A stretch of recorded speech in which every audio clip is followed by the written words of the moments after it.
Captain Falcon himself has been making the podcast rounds recently, and there was one interview on the Pivot podcast that has a bunch of old heads, just normally chopping it up. He went in there and he dropped some truth bombs that people are picking up on. Now, when I heard a couple of clips here, it's like, wow, there's a lot of projection going on, and the people that are running with the first half of the clip saying, actually, it's a pretty good message that he's speaking. We can relate to that.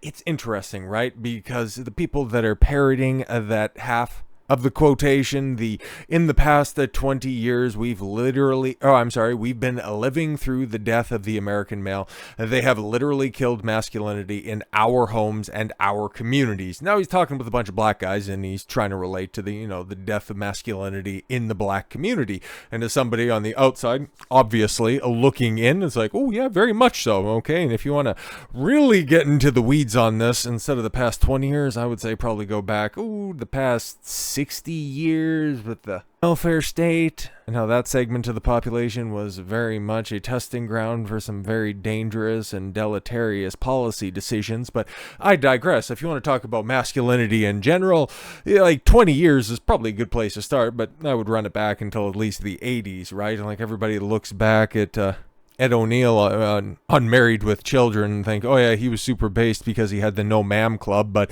at the same time, how was he depicted? Oh, he was the husband who was a borderline abuser and just a generic schlub. It's like, yeah, the whole degradation of the strong man in the household, the whole idea that masculinity is a detriment and not a benefit to society. Yeah, those seeds were getting laid in the early part of this whole cultural revolution that we've been living through since about the mid to late 80s. Really first flowering in the late 90s with political correctness, but then when that got pushed back for a little while, the subversionists, they kind of laid low for a minute, and then it started to peek its ugly head around certain corners. So yeah, 20 years is about accurate if you've been really paying attention to it, and you started to notice specifically some of the shifts in the messaging, the television shows and movies and commercials about how the guys were just the borderline dunderheads, and they were the ones that were always quick to anger. So yeah, the fact that everybody is running with, oh, he's so based for properly calling out masculinity dying, it's like,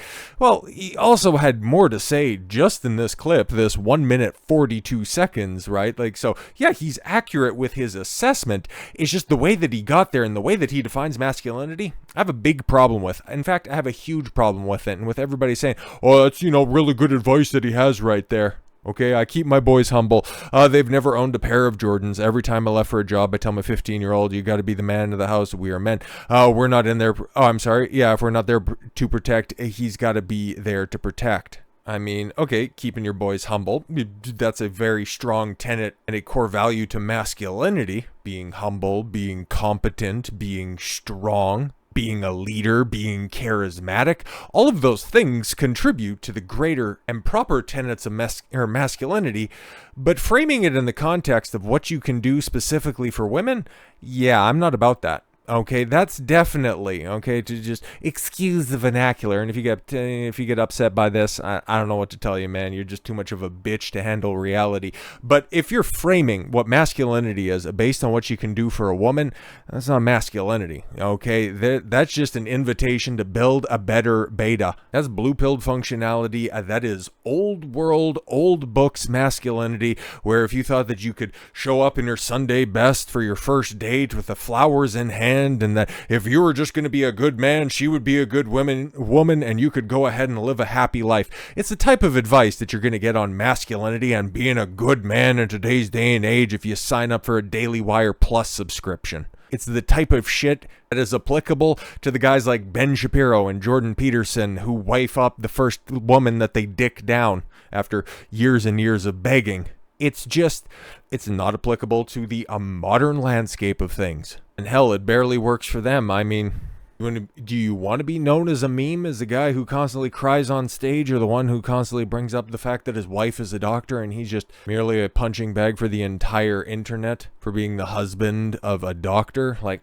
There's a reason that masculinity has got to the point that it is right now. It's because anybody who gives practical, applicable advice to the boys of today, it constantly gets demonized. The name Andrew Tate, whenever it gets brought up, they swarm in. Oh, he's been accused of all of this stuff. Really? Has he actually been convicted of any of that stuff? Oh yeah, very interesting. No, of course not. When you listen to what he actually has to say, instead of getting hung up on the accusations and slander around the guy, you realize that he has very good advice to give to the men of the day. Become competent. Become somebody that can be relied upon. Become somebody who is a leader of men. To really simplify it, become the guy that other women want to be with and other men want to be. It's very simple. And so, because I prioritize certain things and I want to be the best in those avenues, it might not be applicable to your tastes and your desires, but because I seek mastery and competence in certain avenues,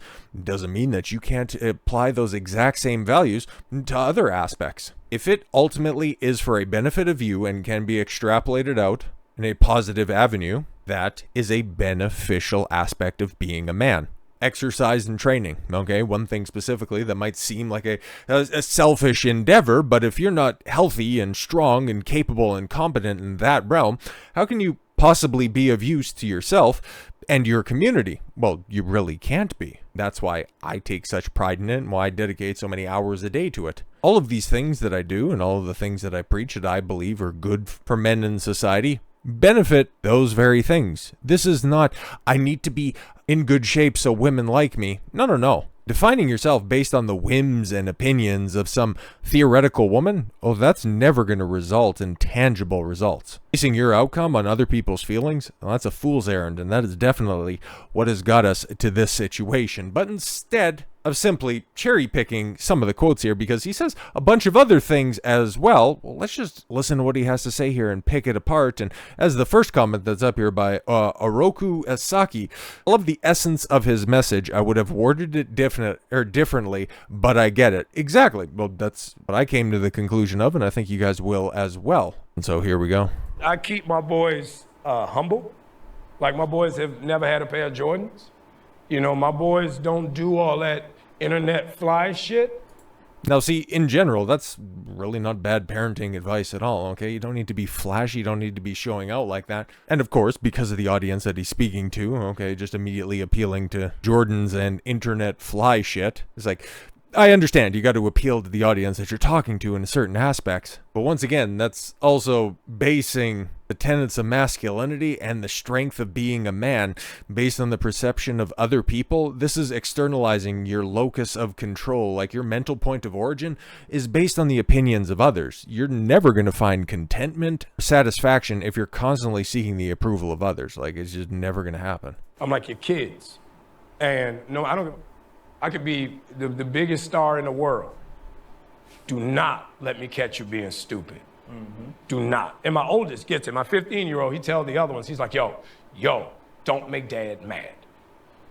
Because once you get one that's right, he gonna straighten the other ones out. Mm-hmm. So, not terrible parenting advice either, okay? And that's not like fear. It's like, oh my God, when dad comes home, he's gonna mercilessly beat us. It's like, no, that's not the case at all. That's just clearly respect and comporting yourself to the whims of your father that you believe is doing what's best for your family. And yeah, in general, for as much as I don't like Anthony Mackie's arrival at his message, his children having respect for him, I do appreciate, and I like that. So it's just that thing of, in the past 20 years, we've been living through the death of the American male.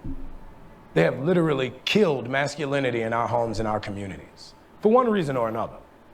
But why don't you get into those reasons, one reason or another, if you've thought about this? And yeah, this is something else. And, you know, whenever people, myself included, were saying, okay, back when he was first promoting Captain Black Falcon America, man, he was saying some really wonky things like, when I think of Captain America and his values, the word America doesn't really come up in those. And I'm just thinking, and especially with a bunch of these other interviews, and there are other ones that are out there where he spends an awful lot of time crying. So him talking about masculinity, and I'm not going to to necessarily say that showing emotions or even heightened emotions like that is anti-masculine. Because being passionate and being committed to certain things, if you're driven and focused, then yeah, you're going to get really tied in and you're really dialed in on things. If you're focused on them, then yeah, okay, you shed some tears because you're really on that grind. I understand it. Okay, when Michael Jordan gets emotional, especially during The Last Dance, when he was talking about, getting that 6th ring and how he was dialed in about that. And it's like, yeah, I'm not going to fault him for doing that, okay? Like, that's MJ. It's the greatest who's ever done it and the best who's ever going to do it. He's just one of numerous examples. So, yeah, I don't consider crying or yelling or anything like that to be inherently unmasculine because you're not controlling your emotions. It's no. When you act or when you apply that display of emotions, that shows a lot of control. It's when it becomes hysterical. It's when you have lost control, when you're trying to yell, when you're trying to elevate your position in order to regain some of that control. That's not masculine. That's very much flailing around and showing that you're not competent, that you're not congruent with your thoughts and your actions. But I've thought about this for a very, very, very long time, and I've got my reasons and opinions, those of which I've shared with you guys multiple times over throughout the years at this point, so I don't need to simply rely on the old disclaimer of for one reason or another, but do continue. But I raised my boys to be young men. And however you feel about that, you feel about that. But my boys will always be respectful. They will. Yeah, no, that's good, okay? Because whenever you show good manners, we'll extrapolate that out because I know the rest of this quote, or at least a little bit of it, okay? Displaying good manners, like, we say, always say yes, sir, yes, ma'am, no, sir. And no, sir, no, ma'am. That's totally fine, okay? Because that's as much about showing respect to somebody else as it is about you. Like saying excuse me, pardon me, and proper greetings, that's giving as much as you're getting respect. That's showing that you have a certain level of articulation and verbal mastery as anything else. So, sir, no, ma'am. They will always say thank you. They will always open the door for a lady. Now, see, this is where we start to waver a little bit. They will always make sure that their mother is taken care and provided for. They will always be men. And see, the way that he bookends that is it's very wild. Okay. Open the door for a lady, make sure that their mother's taken care of. Well, first of all, that's your job. You have kids with a woman, that's your responsibility to take care of her that way, and just simply setting them up to be deferential to women off rip. Yeah, on today's day and age, you see these entitled hoes running around, do they deserve your respect? Absolutely not. And that's always since they were 2 years old. Every time I left for a job, I tell my 15-year-old, you're the man of the house. You make sure these doors are locked every night, this alarm is on, you text me or you call me every night before you go to bed and you wake up. I love that. Because we're men. If I'm not there to protect, he got to be there to protect. Because you can have all the money in the world, climb through the window, that money means nothing. Right. You can have all the celebrity in the world, you jump through the door, that celebrity means nothing. Yeah. So you want your 15-year-old kid to take care of that, and you make sure that, okay, cool, I understand. got to have a little guard now, you know? And so for me, it's always that idea of American masculinity is very different. Hold up.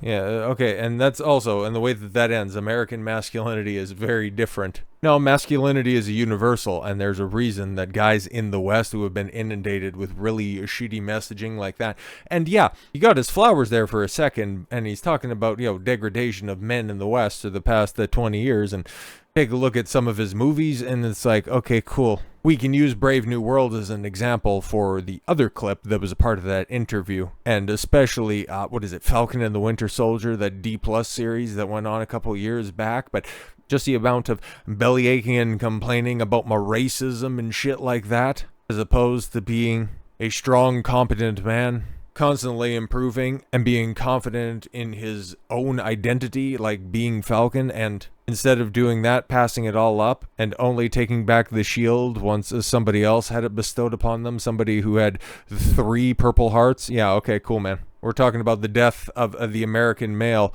when he's talking about accepting a gay role so that he could better understand his brother. I mean, what? Like, what are we doing out here, man? But in that exact same Pivot podcast interview, there was this other little nugget that went around, and it's tough to explain, so I might as well just play it. Right?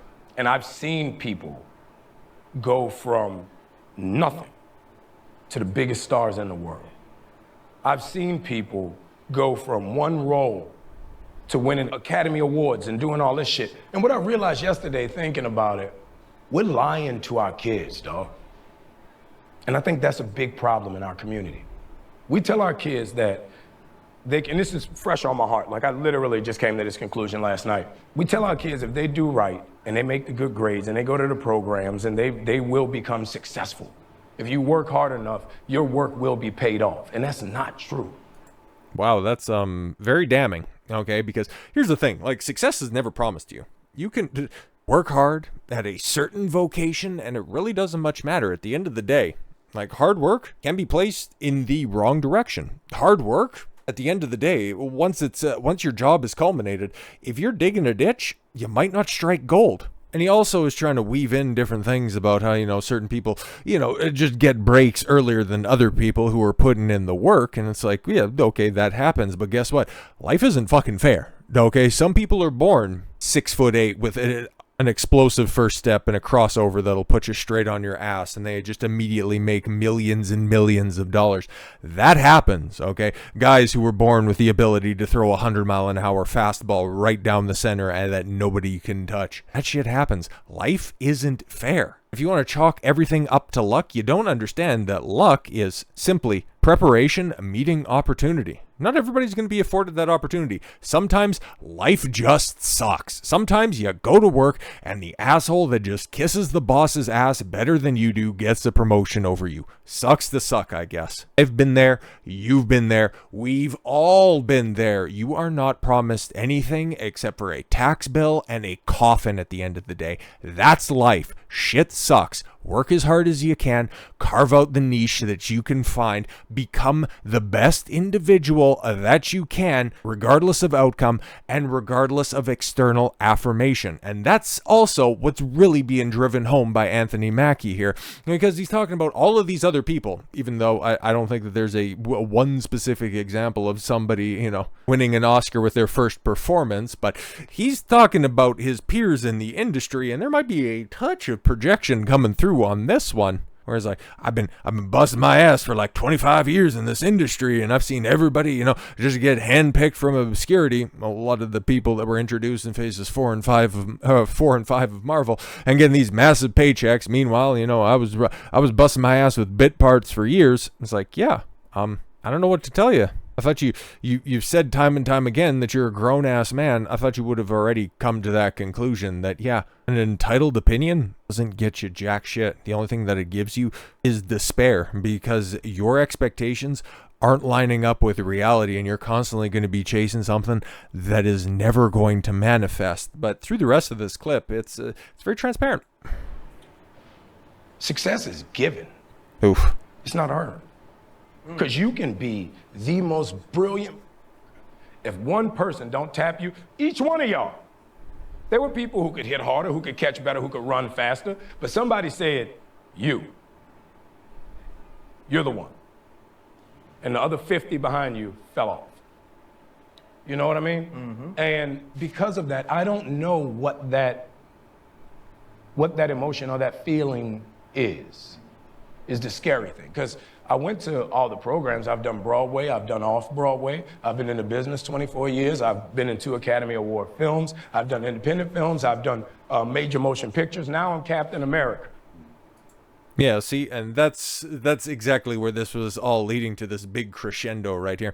See, people, you could get overlooked for that guy in the back who hits better than you, runs faster than you, catches the ball better than you, but hey, that's not fair because you work just as hard. It's like, yeah, exactly. That's why every first overall draft pick immediately ends up in the Hall of Fame. That's why guys like Tom Brady drafted 199th overall, selected in the 6th round. Same with Albert Pujols. I forget, what was it, like the 18th round or some shit like that. That's why they aren't the best players of their generations, because success is just simply given, right? Like, they didn't have to earn their way onto the team. It's silly. It's a foolish perspective. And then for him to say, I grinded all this time and I did all of this stuff. I was on Broadway, off Broadway. I've been in the industry for 24 years and now look at me. I'm Captain America. Wow. Imagine that. You got given a role out of nowhere, but you want to say that you worked for it and that you earned it.